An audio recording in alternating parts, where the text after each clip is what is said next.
Solo Leveling by Chu Gong. Chapter 53 Part 1 A Miracle.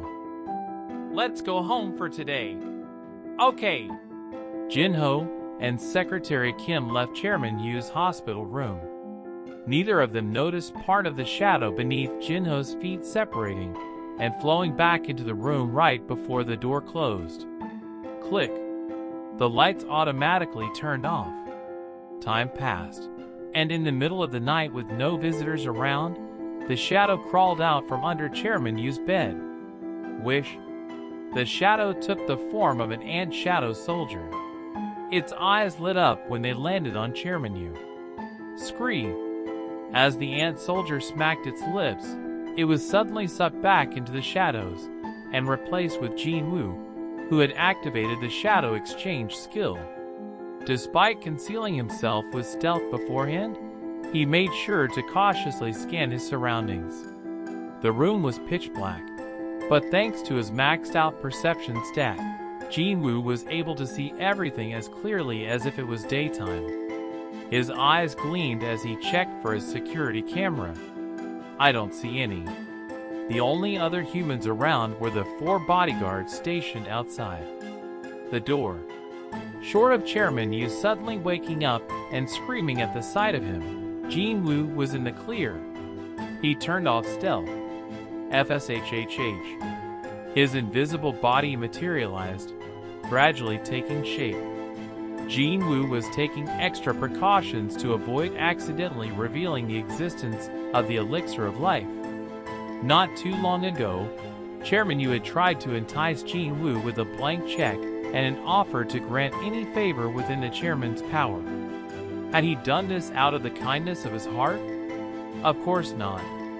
Successful businessmen know how to calculate profit and loss numbers to their advantage, and Chairman Yu was unparalleled in Korea. He was a natural-born businessman who had inherited a small company from his parents and had grown it into a Fortune Global 500 company. He knew exactly what a cure for his illness was worth, and had simply made Jin Woo the best offer imaginable. But not every person was as fair as Chairman Yu, and given that desperation often led to foolish mistakes, there was no need to introduce another source of conflict into the world. For this reason, Jin Woo wanted to keep the elixir of life a secret, and he wasn't naive enough to risk potential disaster for the sake of a close friend's relative. How many people out there would carelessly reveal such an item just because someone asked? Instead, Jin Woo bided his time. The delay hadn't caused Chairman Yu further harm, nor would it alter the effectiveness of the treatment. To be frank, the only losers would be the shareholders in Eugene Construction, who sold their stock in as soon as they heard about Chairman Yu's hospitalization. Is this why people say the stock market is all or nothing? Jin Woo grinned and removed from his inventory one of 5 bottles containing the elixir of life. He knew what it was like to lose a parent, so using one of these for Jin-ho's sake seemed like a no-brainer. The poor guy was crying and everything. Jin Woo propped up Chairman Yu's torso, opened his mouth, and slowly poured out the elixir drop by drop. Chairman Yu swallowed the medicine as if his unconscious body was aware that this was his only chance for survival. Cough! Jin Woo laid Chairman Yu back down on his bed and put away the empty bottle. Just like Jin Woo's mother, the chairman's complexion returned to normal, and his weak heartbeat gradually grew stronger. Jin Woo nodded in satisfaction. There we go. The elixir of life had worked like a charm. The only thing left to do was to get out of the room before Chairman Yu woke up. Jin Woo stood at the door and used stealth. The sound of the door, built to open automatically at the press of a button, startled the guards. They spotted something 1,000 times more shocking than the door opening on its own. The guards were stunned as they watched Chairman Yu sit up. WH what? And Mr. Yu? One of the flabbergasted guards yelled at the top of his lungs. Doctor! Doctor! As he ran to get a medical professional, his three partners rushed into the room. "Chairman Yu, are you okay?" The chairman looked very relaxed, as if he'd enjoyed a good night's sleep.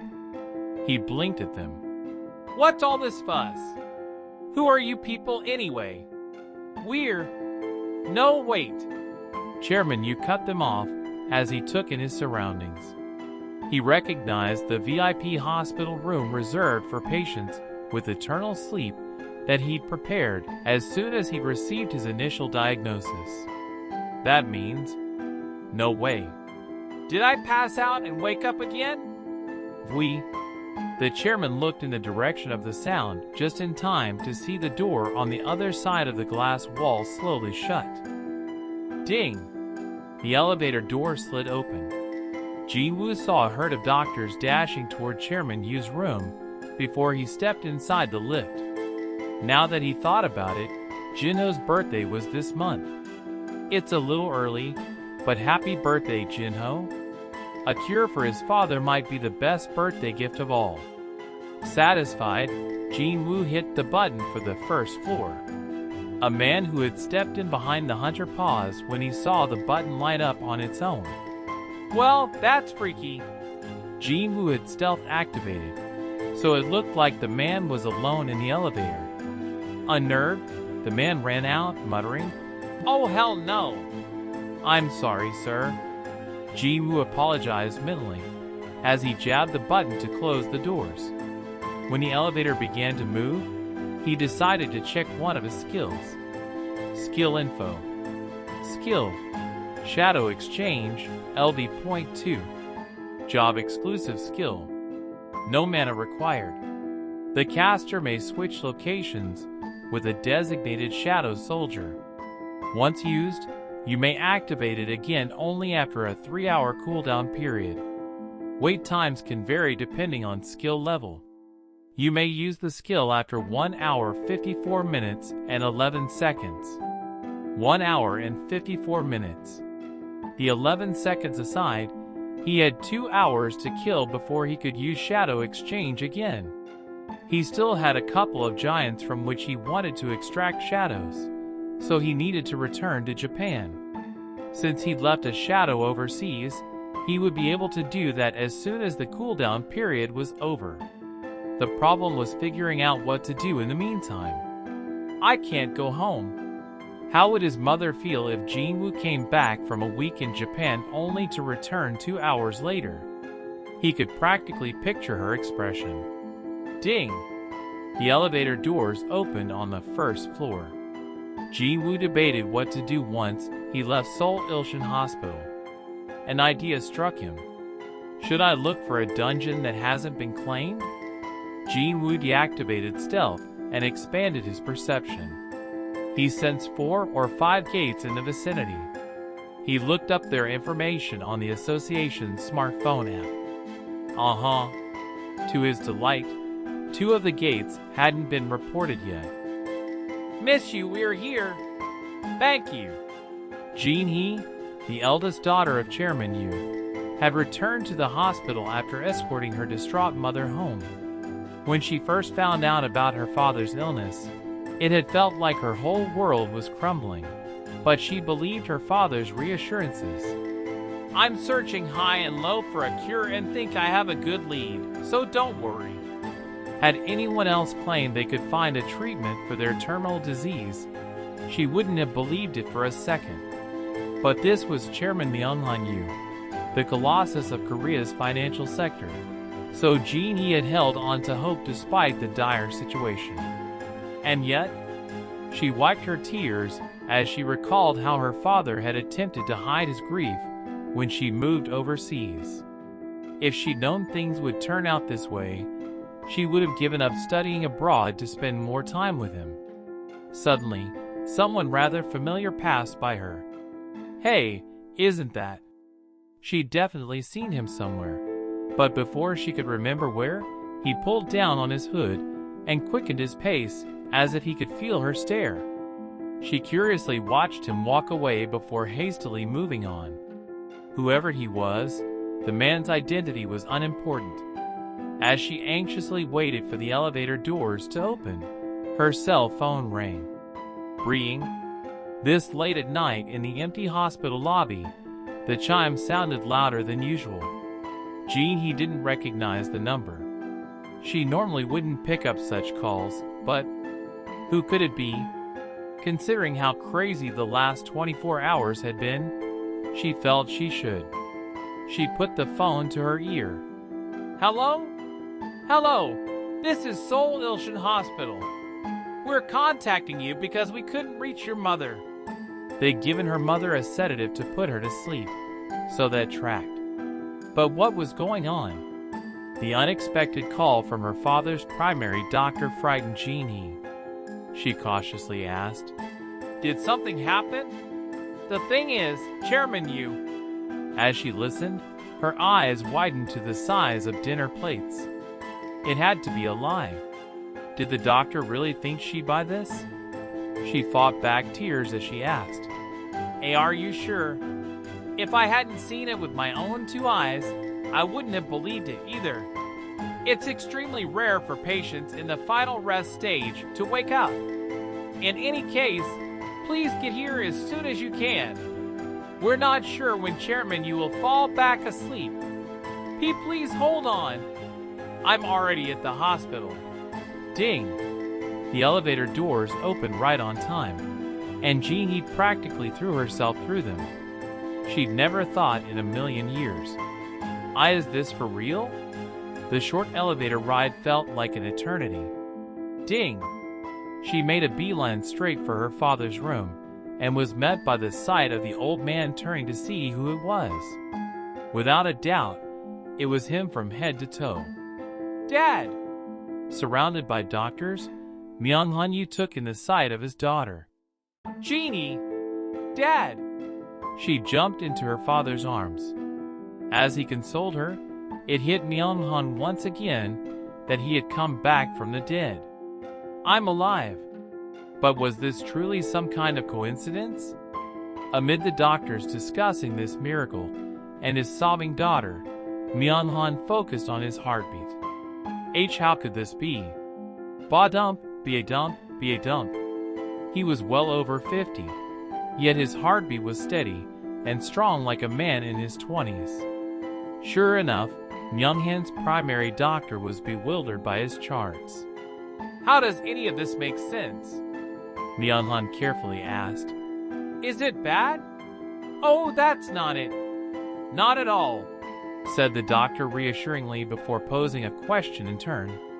"Sir, by any chance, did you take your medication for high blood pressure before taking these tests?" Up until last night, Myung-hun had been suspended in a state between life and death. After he woke up, he hadn't had the presence of mind to take his medication. "No, I did not." He shook his head. The doctor nodded as if he'd expected this answer, but his expression was troubled. "And yet, your blood pressure is quite stable right now. In fact, you seem to be healthier than the average person according to these numbers." Chairman Yu was taken aback. What in the world is he talking about? He'd expected to die once he entered the final rest stage, but instead, he'd awoken to find his high blood pressure cured. The doctor continued to pore over the file. "In addition, all your organs are functioning properly. If I blanked out your age, people would think these were the vital signs of a 20-year-old. How was this possible? The doctor was more stunned than Myung-hun himself, despite seeing the evidence with his own two eyes. The ink had barely dried on the test results from when Chairman Yu had first been admitted, but here were results with drastically different numbers. How could this be explained? Had Chairman Yu's body been transformed in recent weeks? But he had been dying of a terminal disease until just last night. He laid out his conclusion. "I've been a doctor for 30 years, but this is the first time I've seen anything like this. This can only be explained as a miracle." A patient with the eternal sleep disease had woken up from the final rest stage, more physically fit than ever. What else could this be but a miracle? he happily announced his verdict. "Congratulations, sir. Your eternal sleep disease has been cured. You could even run a full marathon this very minute if you wanted to." However, Myung-han didn't celebrate just yet. He thought long and hard before asking, "By any chance, are there security cameras in my hospital room?" "Pardon me? Why do you ask?" "There is something I want to check. Is there a camera in the room or out in the hall?" "There's no camera in the room, but there should be one outside." "Perfect." Chairman Yu nodded. "I can't chalk this up to coincidence. This was way beyond a mere happenstance. Someone with unimaginable power had interceded here, and Myung-han had an idea who it could be. What an enormous debt I now owe." Chairman Yu had never owed anyone anything, and he had no intention of starting now. But how to repay someone for saving your life? And before any of that, he wanted personally to confirm his savior's name. "Please show me the security footage from last night." Of course, nothing had been caught on camera. "The only odd thing was the door malfunctioning right here." One of the guards pointed it out on the screen. The windows had been locked from the inside, so the single entrance into the hospital room had been through the door. The testimonies from all 4 guards matched. They were professional security personnel, so they wouldn't have been slacking on the job. Not even an insect could have entered Chairman Yu's room. The possibility of Jin-woo possessing the stealth skill didn't cross Chairman Yu's mind, so his thoughts were a jumbled mess. Secretary Kim rushed into the monitoring room. "Sir, I've looked into the matter you requested." "And?" "Well," Secretary Kim eyed the other people in the room and whispered in Chairman Yu's ear. "The association confirmed that Hunter Sung was in Japan at the time. They said he'll most likely return to Korea tomorrow." Chairman Yu had assumed no one except Jin-woo could have accomplished this, but he had to accept that he'd been mistaken. It couldn't have been Hunter Sung. But then why? Despite the evidence to the contrary, he couldn't quite shake the niggling feeling that it had been Jin-woo. However, if Chairman Yu and Jin-woo had one thing in common, it was that they didn't dwell on things outside their control. "Understood." He switched the subject. "According to the doctor, I could run a marathon if I wanted, so I'll be back to work tomorrow. Make sure everything is ready, would you?" The chairman was back to his old self. Secretary Kim swallowed a giddy laugh, then brought up another matter. "By the way, Chairman Yu, do you know what the media is saying about you?" The media must have had a field day with the story about the man coming back from the dead. The chairman didn't look bothered. "What?" "They're saying you're immortal." "Immortal?" Chairman Yu wasn't one to grin, but he couldn't suppress his growing smile. "Immortal? That was much better than when they called him King Midas or Poker Face." "Ha!" Chairman Yu repeated the word. "Immortal. Immortal, huh?" It was the perfect way to describe someone who never gave up under any circumstances, even to a terminal illness. Chairman Yu gratefully accepted his second chance and laughed contentedly. "I quite like it." While Korea was abuzz with the news about Chairman Yu, Jin-woo made it back to Japan and succeeded in collecting all 29 giant shadow soldiers. At last, he became emotional as the giant shadow soldiers lined up in front of him in order of extraction.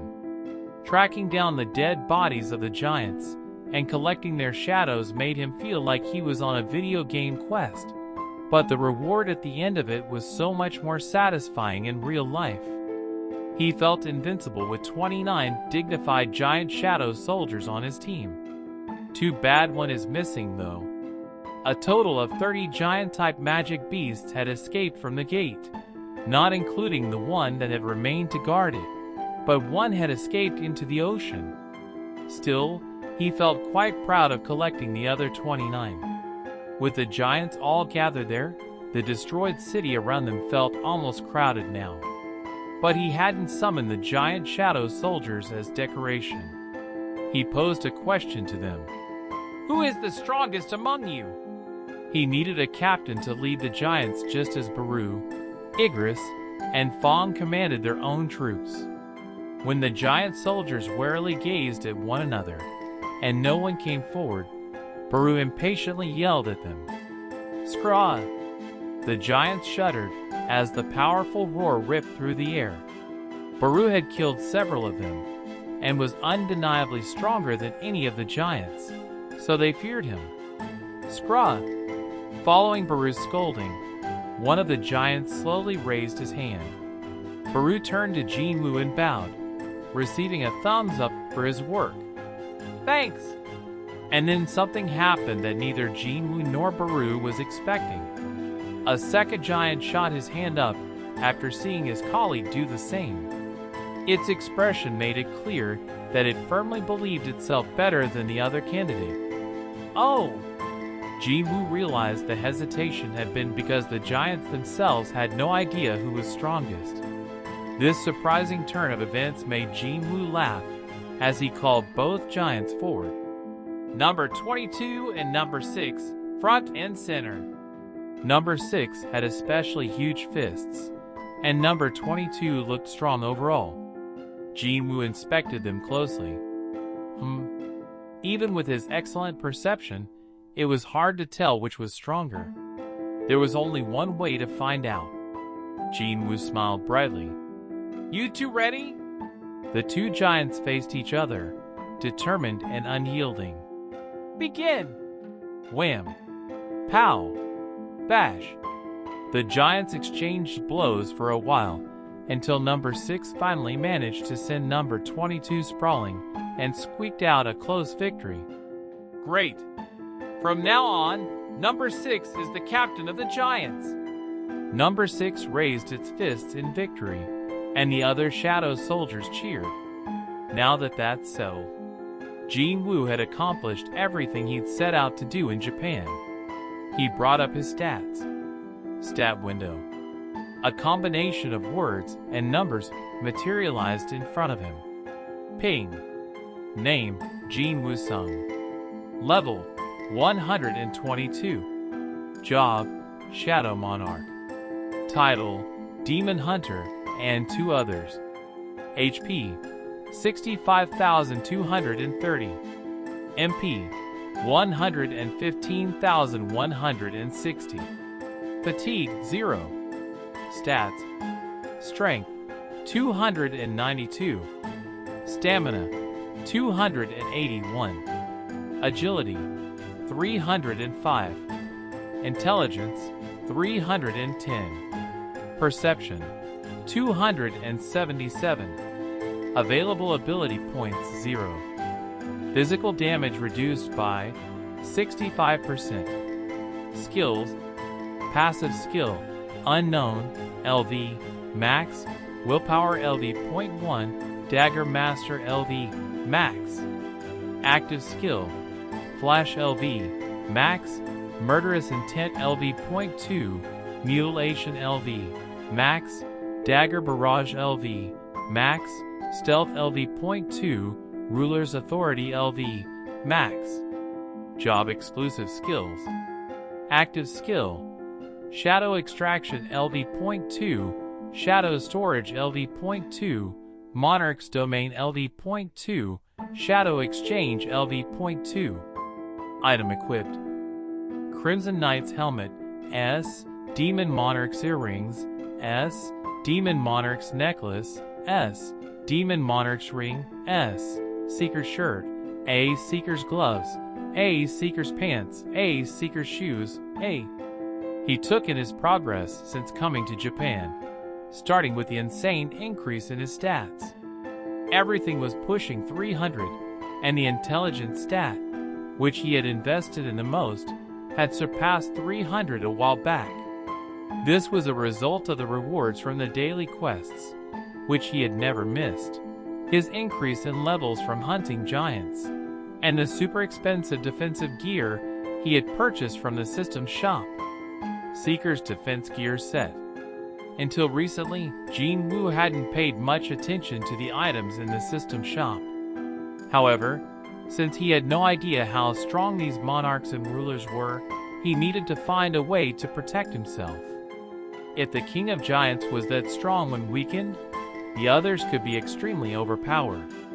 Jin Woo recalled the angels with 6 wings he had seen in the memories of the Shadow Monarch. If he wanted to survive a fight with him, Jin Woo would need to get even stronger. His gaze shifted up from the list of items to his level. Level 122. His level had gone up 8 times after defeating a single monarch.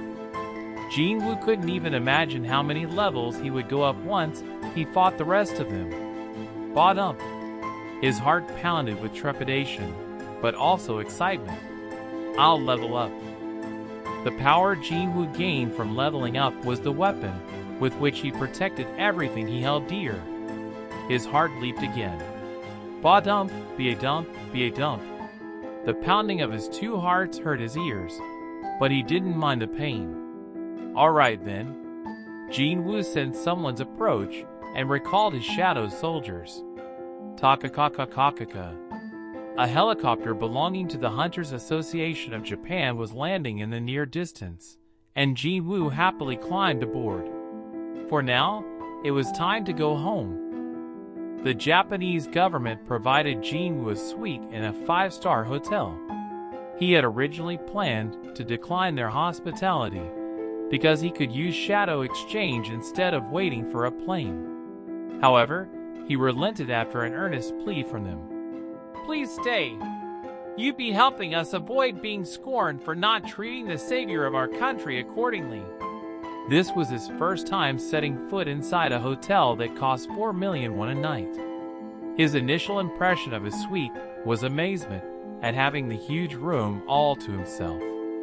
The furniture looked brand new, as if it had been purchased only yesterday. He then walked to the window and looked out over the downtown area. A good view always seemed to increase the property value, and he agreed that this one justified the expensive room rate. I can't believe magic beasts almost decimated this beautiful city. Jin Woo sucked his teeth as he recalled the ruins of Tokyo, but he was glad he'd at least arrived in Japan when he had. I should go to bed now. After camping outside for days on end, a night in a hotel room was bliss. The next day, employees from the Hunters Association of Japan came to fetch Jin Woo for his flight. Good day, Hunter-san. His guide greeted him in perfect Korean. There's a car ready to take you to the airport. And not a moment too soon. Jin Woo was growing bored of waiting in the hotel room anyway. He picked up the bag he had tossed in a corner. Let's get going. Oh! The guide looked flustered as Jin Woo made to leave. H. Hunter-san, do you not have a change of clothes? Jin Woo understood the reaction. His battle-worn outfit was stained with blood and perspiration. I tried to be careful, but it had been impossible to avoid all the blood gushing from the giants' bodies. Jin Woo could only shrug as all the clothes he'd brought with him were in a similar state. The guide smiled and asked, Then would it be okay to arrange an outfit for you to wear today? That sounded more than okay. Jin Woo had no desire to walk around in blood-stained clothes if he didn't have to, or be squirreled away to the airport like a criminal whose identity needed to be concealed. The guide chuckled as he read Jin Woo's expression. We'll get you something to wear right away. Please wait here. 10 minutes later, a group of men, each carrying multiple sets of suits, paraded into the suite. That was fast. The handler saw Jin Woo's raised eyebrow and cheerfully explained, We had these prepared in advance just in case. Jin Woo could barely contain his surprise as he looked over the panoply of suits laid out by size and color. They'd been extremely thorough in their preparations. And if you need anything else... Jin Woo waved his hand. No, but thank you. He was more than satisfied with the hospitality he had received up to now, and appreciated the efforts of the Hunters Association of Japan. Jin Woo inspected the outfits and selected the suit that looked like it would fit him best. He tried it on and checked himself out in the mirror. Perhaps it was because these were high-end threads, but it made him look like a different man. "I think this is good." He couldn't help but smile. He turned around, and the guide exclaimed, "That looks perfect on you, Hunter-san. We should get going." "Understood. Our staff will take care of your bags." On cue, 2 men entered and picked up Jinwoo's belongings. The Hunters Association of Japan seemed determined to make sure their savior didn't lift a finger. Jinwoo left the 5-star hotel appreciating the hospitality, got in a black sedan, and headed to the airport.